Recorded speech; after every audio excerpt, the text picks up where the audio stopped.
Міне қыздар, осындай астатық маталардан осындай бұйымды қалай жасап шығарамыз, сол туралы сіздерге видео сабақ болмақ.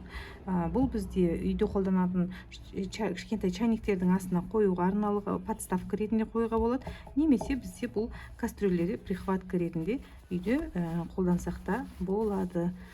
Осы видео сабақты қолдап, лайк басып, комментарий қалдырып кетсеңіздер, алдағы уақытта өте пайдалы видеолар сіздерге көптен көп түсіретін боламын. Қыздар, қалдарыңыз қалай? Сіздерге бүгін мынандай бізде сыпырадан және алжапқыштардан қалған маталар, дақ матасынан мынандай остатықтарды, мысалы мынандай 18-20 отрездарды және мынандай ұсақ қалған маталардан осыларды қосып отырып, тұтқыш дейді, немесе прихватка дейміз орысша, соны қалай тігілу жолын көрсететін боламын. Міне қыздар, менде осындай дақ матасынан осындай отрездар, ұзын отрездар қалған болатын, қалдық маталар. Міне 19-да 19 етіп, 18-де 18 етіп кесіп алдым. Енді шамасына қаншама менде артық бар, соған ыңғайлап екі данасы мынадан және екі дана кесіп алдым. Бұл кішкентай ғана прихватка болады, кастрюльге ұстағанға, немесе кішкентай чайниктің астына қоюға. Ол үшін бізге мынандай жұқа синтепон қажет болады. Бұдан да кішкентай болуы да мүмкін, жіңішкесі болуы мүмкін, мен осыны қолданамын. Ал екінші жағына мен алдында көрсеңіздер, сырып тігу техникасын игеріп жатқандықтан осындай менде ішінде синтепоны бар, сырты хыбы, осындай менде черновик қалған болатын. Бұл черновик, енді мен үйреніп жатқаны. Енді бұларды мен лақтырмау үшін осылардан мен прихватка жасап тастайын деп шештім. Сол үшін бір жағына сіздерге синтепонды көрсетем, бір жағына мынандай мендегі остаток черновик матаны ортасына осылай қойып, осындай бір түрін жасайтын боламын. Ең бірінші қыздар, бізде міне прихваткамыздың бетін аламыз, дақ матасын, линейка, 2,5 немесе 3 сантиметрлік линейка, және біздің мынандай сызатын бор, немесе сіздерде түсі кететін маркер болуы мүмкін. Осымен осындай диагональ сызықтар сызамыз. Оны ең бірінші мына ортасынан бастасақ болады. Міне ортасынан. Келесі тура осы линейканың бойымен осындай сызықтар жүргіземіз. Тек қана квадрат емес, сіздер домалақта жасауға болады. Касая бейкі қолдана отырып, домалақта прихватка жасауға болады. Міне қыздар, бір жақ направлениені сызып алдық, енді келесі направление, оны да белгілеп аламыз.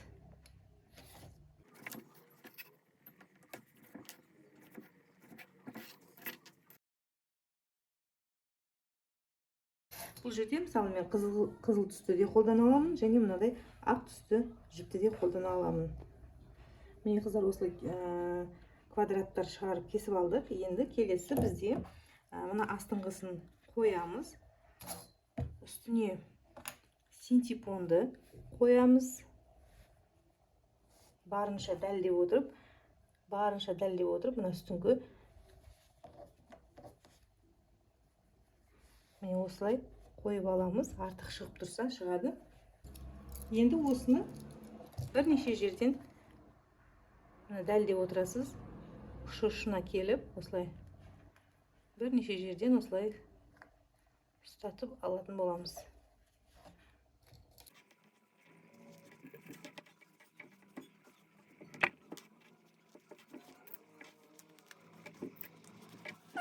Осылай ұстатып алдық. Енді келесі бізде мына диагональ сызықпен әдемілеп отырып тігетін боламыз. Бұл жерде диагональді тіккен кезде біз бір направленияда тігеміз. Біз мынаны тігіп алып, мына жерде тоқтап, мына жерден артқа қарай үстіге шығу жоқ. Бұл жерде тек қана бір направление тігеміз, қиямыз жібімізді, келесісін келесін. Сол сияқты мына жақта да осылай тігеміз. Одан о жағын тігіп болғасын, міне мына жақ тігістерді тігетін боламыз. Бір бағытта ғана.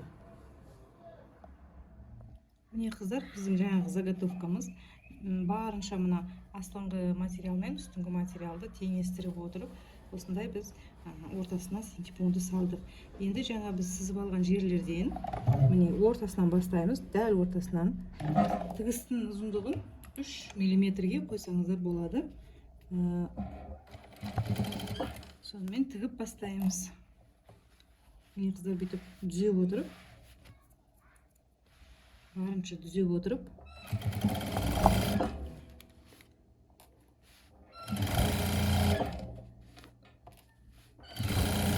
осы жерге келіп закрепкаға келесі жолы түсіге шығып қайтадан тігеміз.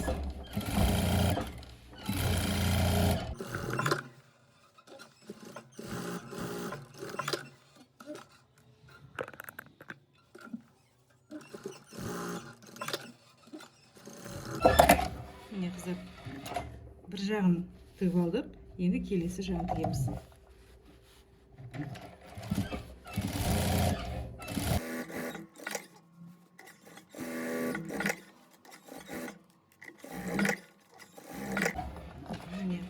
Бір направлениеде тігіп алдық, направлениеде ортасынан бастап тігеміз тоже.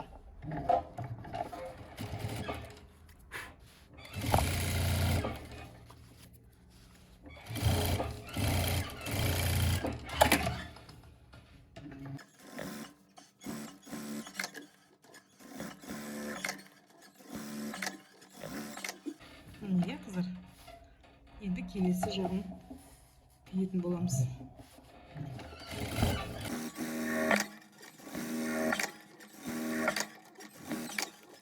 Міне қыздар, бізде мынандай заготовка пайда болды. Міне, енді біз мына артық синтепондарын кесіп тастайтын боламыз бұны.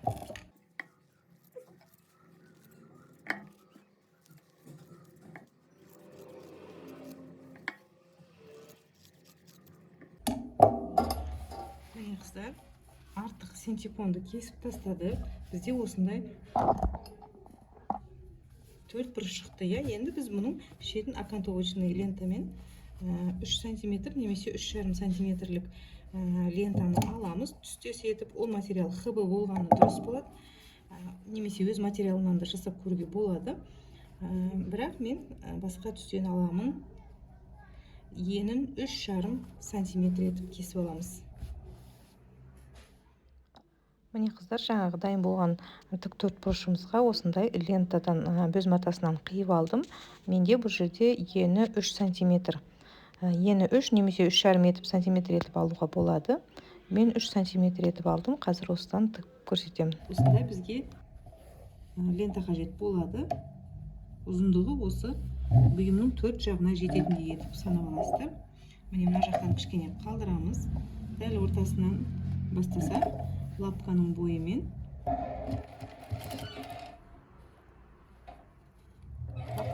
тігеміз. Бұл жерде тігісті уже 2,5-ға қойсақ болады. Тігістің ұзындығын. До конца тікпейміз. 0,5 см қалған кезде тоқтаймыз да, бұрылып шетке қарай жүреміз, бұрышқа қарай. Бұрышқа қарай жеткеннен кейін артқа қарай тігіс береміз де көтереміз.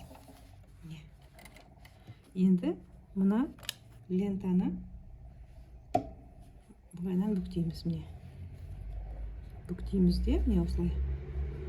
Ненің бойымен бірдей қылып бүктеп, осы жерден қайтадан лапканы байлап тігіс жасап кетеміз. Сол кезде бізде бұйымның ұшы өте әдемі шығатын болады.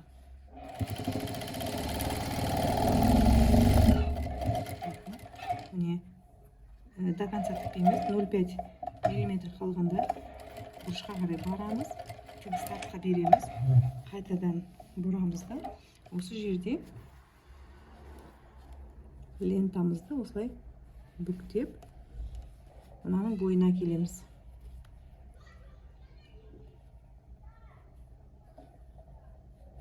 Осылай бүктейсіздер де қайтадан тігіп кете береміз.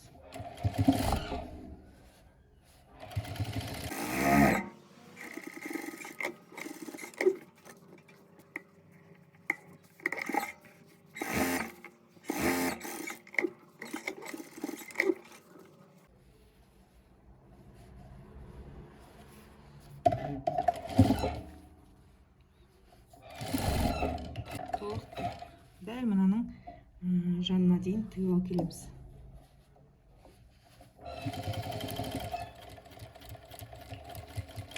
Закрепкеге тура жанына келіп тіктік. Енді осы жерде біз не істейміз? Біз енді мынаны бұйымды екі бүктейміз. Жерден екі бүктедік. Енді мына жерден енді екі лентаны бір-біріне қосатын боламыз.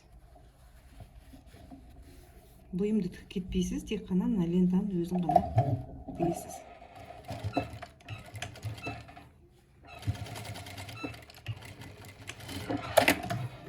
Осы жерге тіктік, екеуін біріктірдік. Енді қыздар осыны былайынан кесіп тастаймыз. Артық жерін кесіп тастаймыз. Сонда бізде мынандай тігіс шығады. Екеуін бір-біріне біріктірдік. Енді қараңыздар, енді келесі амал не істейміз? Келесі енді біз мұны аударамыз. Көрдіңіздер ме? Жаңа біз бұрыштаған кезде осындай әдемі бұрыштар шықты бізде. Қараңыздар. Міне осындай әдемі бұрыштар шығады. Енді біз мұны аудардық қой. Енді осы жерден бастап ішіне қарай 0,5-0,3-ке бүктеп, осындай бойымен тігіс жасап шығамыз қазір. Мынаның ішіне 0,3-0,4 мм бүгеміз. Аударамыз. Біздің келесі тігісіміз мына тігістің бер жағында болуы керек. Міне көрдіңіз, бүккен кезде үстіне тігіс түседі. Ол мына астыңғы тігістің бер жағынан түсу керек. Сол кезде бізде әдемі мына жаққа жататын болады. Лапканың бойымен 1 мм-ге тігіп шығамыз. 1 мм дегеніміз ол мына бізде бейканың шеті мына лапканың шетімен жүріп тұру керек. Сол кезде бізде 1 мм болады. Мына бұрышын жаңағыдай мына жақтан тоже міне бүктейміз былай.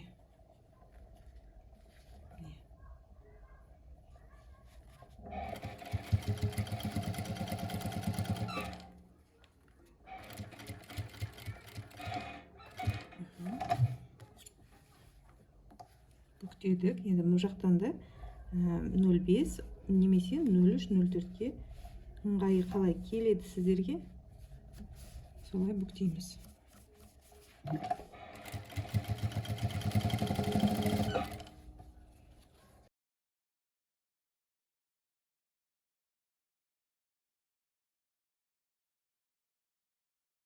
Мына жерден бүктейміз. Ыңғайлап отырып бүктеп.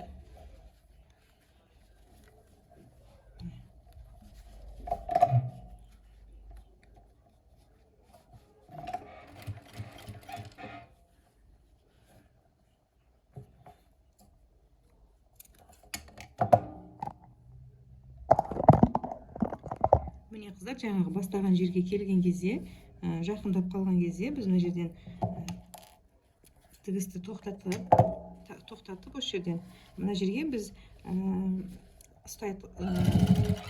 ілгіш жасап кетсек болады. Ол ілгішті мына матадан да жасауға болады, немесе мына өзінің бөз матасынан да жасауға болады. Мен лентаны мынандай өзінің бөз матасынан жасаймын. Жаңағы шетіндегі 3 см деген лентамызды осылай 4 бүктейміз, 2 бүктейміз. Сонда 4 қабат болады бізде.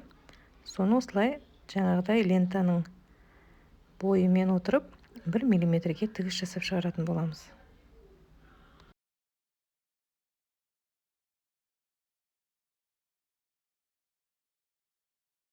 Бұны да 1 мм-ге тігіс жүргіземіз.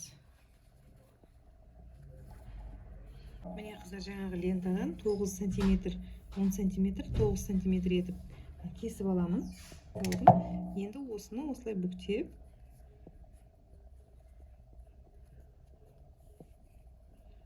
екіге бүктеп, мына жаңағы касая бейканың астынан тігіп кетеміз. Ол бізде осылай ілген кезде осылай ілеміз. Әркім әртүрлі жасайды бұны, бірақ мен осылай ортасына тігіп кететін боламын.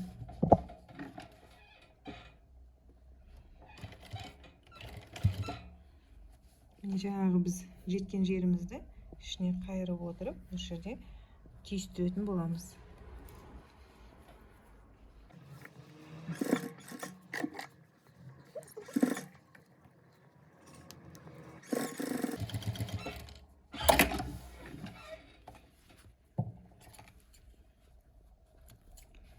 Бізде мына ортада осындай ұстатқыш неме пайда болды. Бұны олай іліп қойсаңыздар, осылай ілініп тұра беретін болады. Міне қыздар, біздің тұтқышымыз дайын болды. Осылай дәл ортасынан, немесе кейбіреулер мына бұрышына тігіп жатады бұндай ұстатқышын. Мен осылай тіктім. Керек қажет болса осылай іліп қоюға болады. Міне бұлай алып шығып, бұны обязательно бір үтіктеп алыңыздар, үтікпен басып. Міне шеттері осылай шықты. Бізде мына жаңағы бұрыштамалар осылай әдемі шыққан сияқты.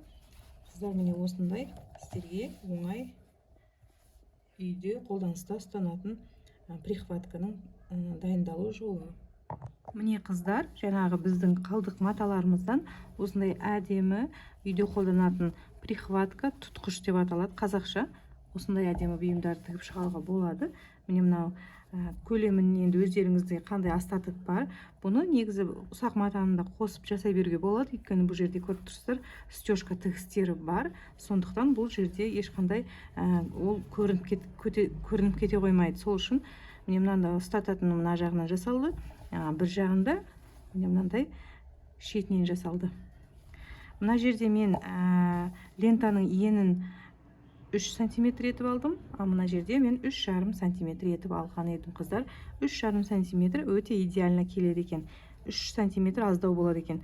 Өйткені біз мына үстіңгі тігісті жіберген кезде ол бізде мына лентаның астынан дәл осылай түсіп отыру керек болады. Міне осылай түсіп отырса, сонда бізде аккуратный тігіс пайда болады.